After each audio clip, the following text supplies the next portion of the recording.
जय हिंद छात्रों, जोहार। आज हम लोग कक्षा 10 के एक्सरसाइज 6.3 लेकर हाजिर हुए हैं। देखिए इस क्वेश्चन में क्या कहा गया है कि बताइए कि आकृतियां 6.34 में दिए गए त्रिभुजों के युग्म में से कौन कौन से युग्म समरूप हैं। उस समरूपता कसौटी को लिखिए जिसका प्रयोग आपने उत्तर देने में किया है तथा साथ ही समरूप त्रिभुजों को सांकेतिक रूप में व्यक्त कीजिए। यहाँ पर देख सकते हैं, इसके पहले हमारे चैनल पर जो वीडियो अपलोड किया गया है समरूपता कसौटी से संबंधित, जिसमें त्रिभुजों से संबंधित 3 समरूपता कसौटियाँ ए समरूपता कसौटी, इसके बाद एस समरूपता कसौटी और एस समरूपता कसौटी, उन सारे समरूपता कसौटियों को आप ध्यान से पढ़िए। उसके बाद ये सभी क्वेश्चन बहुत आसान हो जाएंगे बनाने के लिए। तो देख सकते हैं जो सारे त्रिभुज दिए गए हैं ये अलग अलग क्वेश्चन के लिए हैं। यहाँ पर अगर हम पहला क्वेश्चन का बात करते हैं तो पहला क्वेश्चन जो दिया हुआ है त्रिभुज ए बी सी और त्रिभुज पी क्यू आर, तो इन दोनों त्रिभुजों के सभी संगत कोण दिए हुए हैं। देख सकते हैं कोण ए 60, इसके बाद कोण बी 80, इसके बाद कोण सी 40, उसी तरह से पी 60, क्यू और आर दिया हुआ है, सभी का मान दिया है।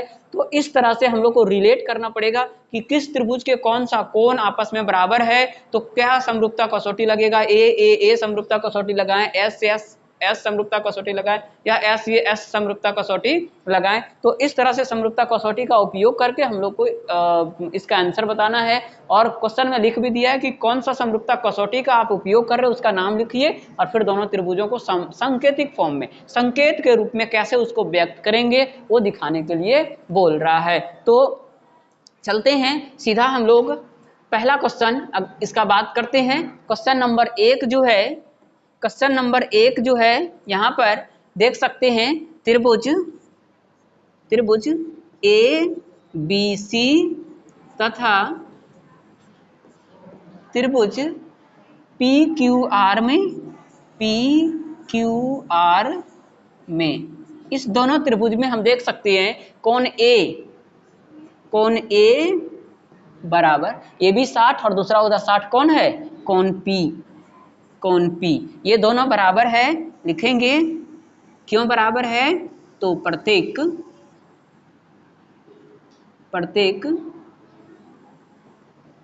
कोण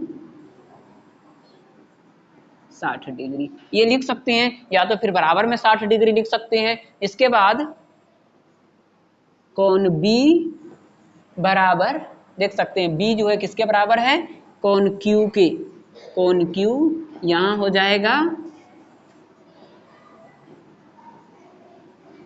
प्रत्येक कोण कितना डिग्री है, 80 डिग्री। इसके बाद कोण सी बराबर कोण आर, ये क्यों है, तो यहाँ पर हम देख सकते हैं, यहाँ पर हम लोग देख सकते हैं कि प्रत्येक कोण जो है वो कितना डिग्री है, 40 डिग्री। प्रत्येक कोण 40 डिग्री। इस तरह से देख सकते हैं दोनों त्रिभुजों के तीनों संगत कोण आपस में बराबर हैं, इसीलिए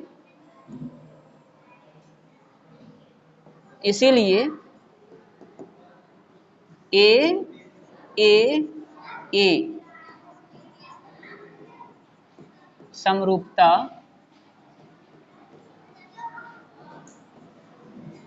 कसौटी से ए समरूपता कसौटी से त्रिभुज ए बी सी समरूप हो जाएगा त्रिभुज पी क्यू आर के। इस तरह से पहला जो त्रिभुज है वो समरूप है। इसके बाद हम लोग चलते हैं इसका क्वेश्चन नंबर 2 में देख सकते हैं बोला गया है कि भुजा के बारे में। क्वेश्चन नंबर 2 में जो है, क्वेश्चन नंबर 2 में भुजा बराबर है ए बी दिया हुआ है, तो त्रिभुज ए बी सी तथा त्रिभुज पी क्यू आर में क्या बराबर दिया है, देख सकते हैं ए बी, भुजा ए बी बराबर दिया हुआ है भुजा भुजा ए बी। अच्छा, ऐसे अनुपात, इसका हम लोग समानुपात निकाल लेते हैं। पहले दोनों का अनुपात निकालते हैं। तो ए बी और अनुपात निकालते हैं। सबसे पहले त्रिभुज ए, इस ए बी सी और त्रिभुज पी क्यू आर में देख सकते हैं ए बी और क्यू आर का पहले निकालते हैं। ए बी बटे क्यू आर बराबर हम लोग को मिल जाएगा 2/4। इसको अगर काट दिया जाए तो हम लोग को मिलता है 1/3। इसी तरह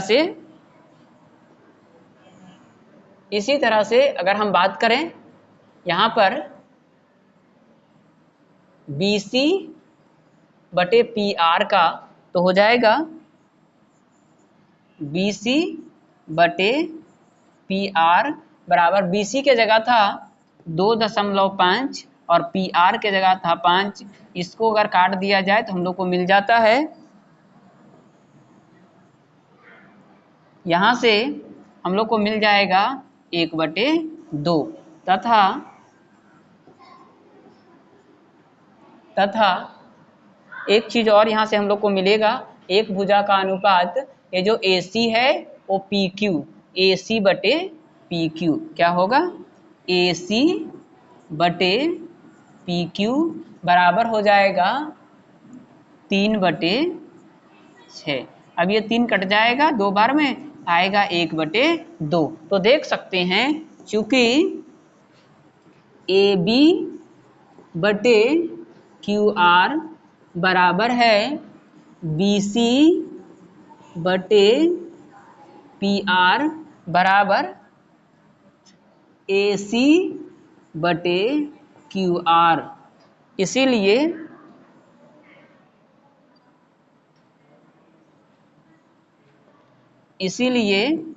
समरूपता कसौटी जो हम लोग देख सकते हैं, सभी भुजाओं का अनुपात आपस में बराबर है, तो क्या लगेगा, SSS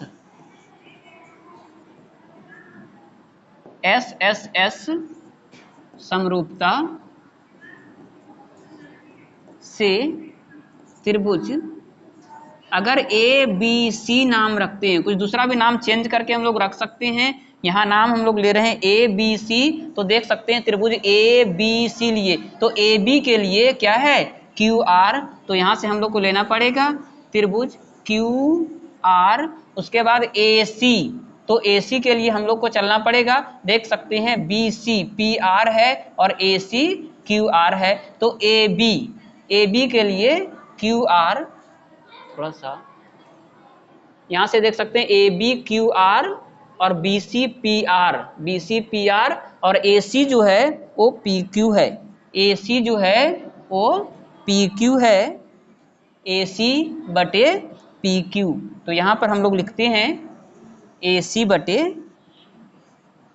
पी क्यू। अब देख सकते हैं ए बी बटे क्यू आर, तो क्यू आर लिखे, यहाँ पर ए सी है और पी क्यू है, तो यहाँ पर हम लोग को क्या लेना पड़ेगा, पी क्यू। तो थोड़ा सा इसको और चेंज कर लेते हैं, इसको थोड़ा सा और हम लोग चेंज करके लिखते हैं, ए बी के साथ आर क्यू कर देते हैं, इसको आर क्यू और यहाँ से हो जाएगा पी। तो इस तरह से सांकेतिक फॉर्म में त्रिभुज को हम लिख सकते हैं ए बी सी समरूप त्रिभुज P R A R Q P, ये हो जाएगा सांकेतिक फॉर्म में। तो दूसरा क्वेश्चन इस तरह से हम लोग का कंप्लीट हो गया। अब हम लोग क्वेश्चन नंबर 3 को देखते हैं। क्वेश्चन नंबर 3 में हम लोग को बोला है त्रिभुज एल एम पी और त्रिभुज डी ई एफ में देख सकते हैं 2:7, इसके बाद 2 फिर 3 और यहाँ से दिया हुआ है 4 5 और 6। तो क्वेश्चन नंबर 3 के लिए उस त्रिभुज का नाम लिखते हैं जो त्रिभुज यहाँ पर हम लोग को दिया हुआ है। क्वेश्चन नंबर 3 में त्रिभुज है एल एम पी, त्रिभुज एल एम पी तथा त्रिभुज डी ई एफ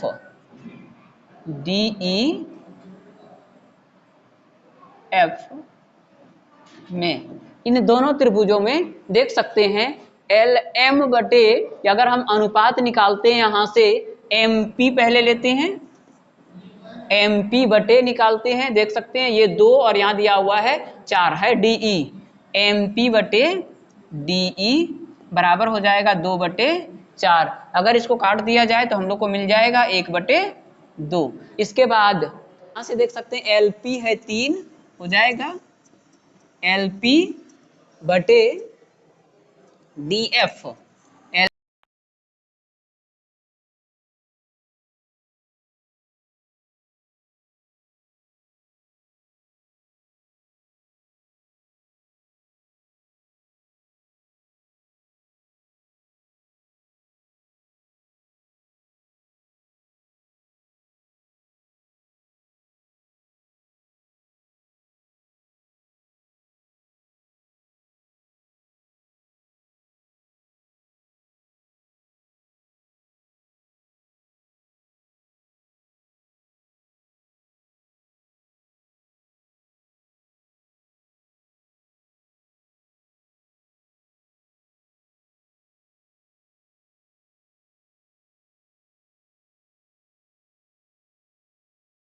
LP बटे DF नॉट इक्वल LM बटे EF। इसीलिए त्रिभुजों का यह युग्म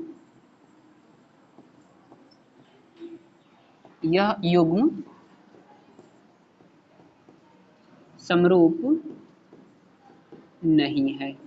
सांकेतिक फॉर्म में हम लोग को केवल उसी का नाम बताना है जो वास्तविक रूप से समरूप है। इस तरह से 3 क्वेश्चन हम लोग देख लिए। इसके बाद आगे बढ़ते हैं क्वेश्चन नंबर 4।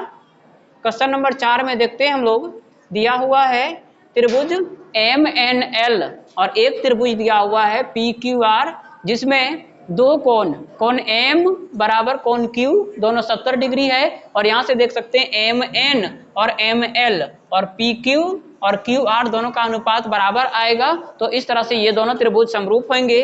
तो यहाँ पर हम लोग को लिखना होगा त्रिभुज MNL त्रिभुज, क्वेश्चन नंबर 4 में त्रिभुज MNL तथा त्रिभुज PQR में, इन दोनों त्रिभुजों में देख सकते हैं दिया हुआ है MN बराबर 2.5,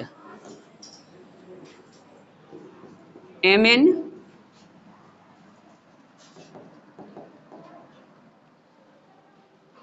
सबसे पहले यहाँ पर कोण जो दिया हुआ है उसको लिख लेते हैं। कोण M बराबर कोण Q, M दिया हुआ है 70 और Q दिया हुआ है 70। कोण M बराबर कोण Q बराबर 70 डिग्री। इसके बाद भुजाओं का अनुपात निकाल देते हैं तो हम लोग को मिल जाएगा MN बटे PQ।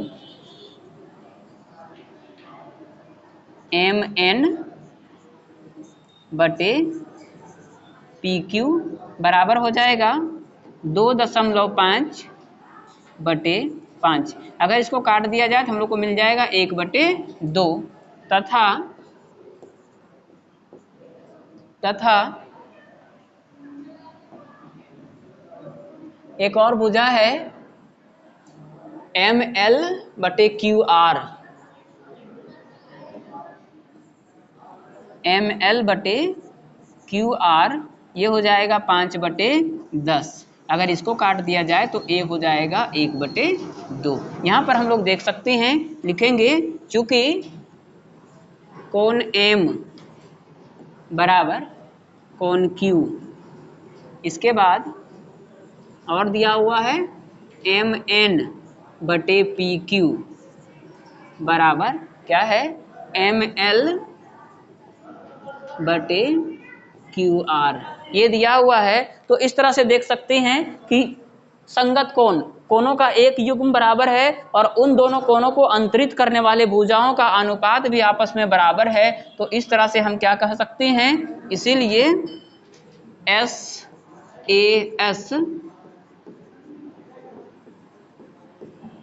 समरूपता से SAS समरूपता से त्रिभुज M एन एल समरूप होगा त्रिभुज पी क्यू आर के। इस तरह से क्वेश्चन नंबर 4 कंप्लीट हो गया। अब हम लोग चलते हैं क्वेश्चन नंबर 5 की ओर।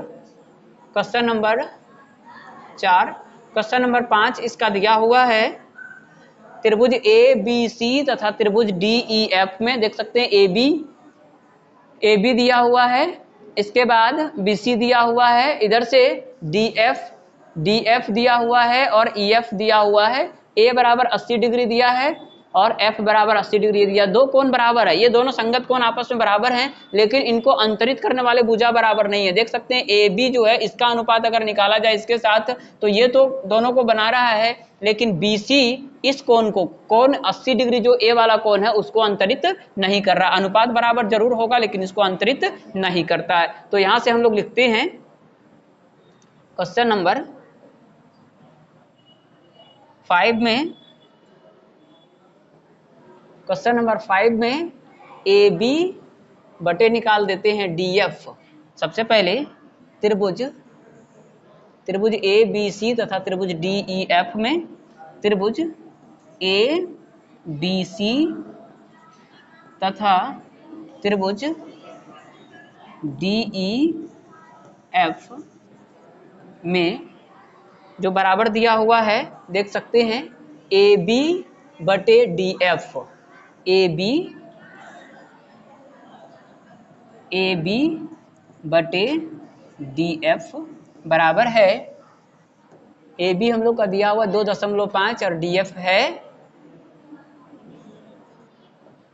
2.5 और डी एफ है 5। ये दोनों कट जाएगा तो आएगा 1/2। इसके बाद एक और अनुपात हम अगर यहाँ निकालते हैं तो हम लोग को बी सी बटे डी एफ मिलेगा, बी सी बटे ई एफ मिलेगा। बी सी बटे ई एफ बराबर हो जाएगा, बी सी बटे ई एफ हो जाएगा 3/6।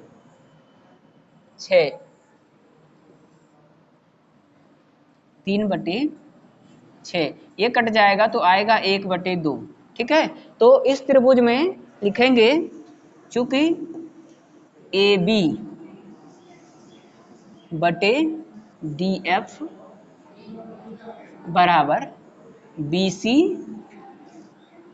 बटे ई एफ, ये बराबर दिया है, लेकिन यहाँ पर हम लोग को कोण बी चाहिए कोण एफ के बराबर, तब होगा। कोण बी का मान होना चाहिए कोण एफ के बराबर, तभी अंतरित होगा। ए साइड है, देख सकते हैं यहाँ पर भुजा ए बी और ए सी का अनुपात चाहिए, लेकिन ए बी और बी सी का अनुपात, अगर ए बी और बी सी का अनुपात है तो हम लोग को कोण बी बराबर चाहिए। तो यहाँ लिख देते हैं चूंकि कोण बी कोण एफ के बराबर नहीं है। ठीक है, लिखेंगे चूंकि कोण बी नॉट इक्वल टू कोण एफ, इसीलिए त्रिभुजों का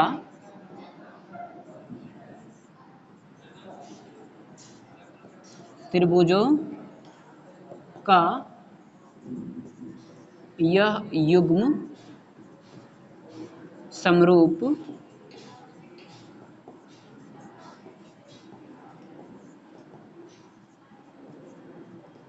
नहीं है। ठीक है, इसके बाद क्वेश्चन नंबर 6 देखते हैं, इसका लास्ट क्वेश्चन होगा इस सेक्शन का। क्वेश्चन नंबर 6 में त्रिभुज डी ई एफ, त्रिभुज डी ई एफ तथा त्रिभुज डी ई एफ तथा त्रिभुज P Q R, D E F तथा त्रिभुज पी क्यू तथा त्रिभुज पी क्यू आर में देख सकते हैं क्या क्या बराबर दिया हुआ है। यहाँ पर क्या बराबर है, d बराबर 70 E बराबर 80, उसके बाद Q बराबर, तो सबसे पहले E और Q दिया हुआ उसी को लिख देते हैं। E बराबर Q बराबर 80, कौन E बराबर कौन Q बराबर 80, ये बराबर दिया हुआ है। इसके बाद जो है D 70 है और उधर से R जो है वो 30 दिया हुआ है। तो यहाँ से हम देख सकते हैं अगर इस कोण का मान निकालें तो ये हो जाएगा 70 और 80 जोड़ने से 150, और 150 180 में से घटा दे तो 30 मिल जाएगा। मतलब ये 30 दिया हुआ और यहाँ पर हम लोग को 30 मिल भी जाएगा। ये 70 दिया हुआ, इसको ज्ञात करें त्रिभुज के कोण योग गुण से, तो ये भी हम लोग को 70 मिल जाएगा। तो कोण D बराबर कोण P कर देते हैं।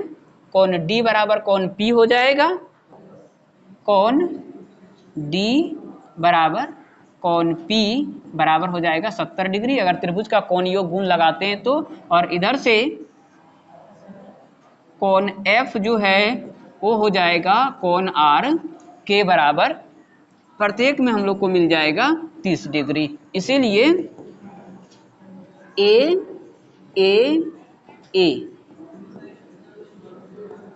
समरूपता से त्रिभुज DEF